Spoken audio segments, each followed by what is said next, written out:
Good day, everyone. I am Andrea Comendador, and I will be continuing the discussion on media, globalization, and hybridization. One perspective on the globalization of culture is somewhat reminiscent of cultural imperialism in terms of the nature of media's effect on culture.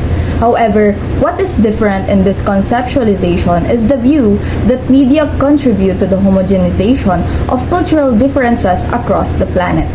This view dominates the conventional wisdom perspectives on cultural globalization, conjuring up images of Planet Hollywood and the MTV generation. One of the most visible proponents of this perspective is the political scientist Benjamin Barber, who found the story of the globalization of culture in the book Jihad vs. Macworld from 1996.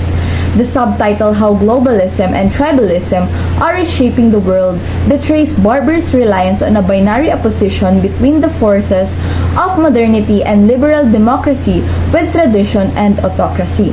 Although Barber rightly points to transnational capitalism as the driving engine that brings Jihad and Macworld in contact and motivates their action, his model has two limitations.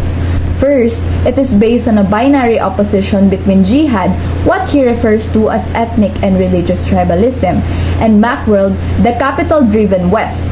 Barber seemingly attempts to go beyond this binary opposition in a chapter titled Jihad via Macworld, in which he argues that Jihad stands in less of a stark opposition than a subtle counterpoint. However, the evidence offered in most of the book supports an oppositional rather than a contrapuntal perspective on the globalization of culture. The second limitation of Barber's book is that he privileges the global over the local because, according to him, globalization rules via transnational capitalism.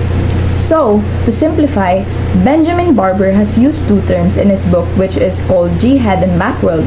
Macworld is described to be global capitalism and Western modern culture, a global force that's pushing similarity or sameness, while Jihad is described to be local ethnic and religious traditions, a force that pushes on preserving local cultures and identity.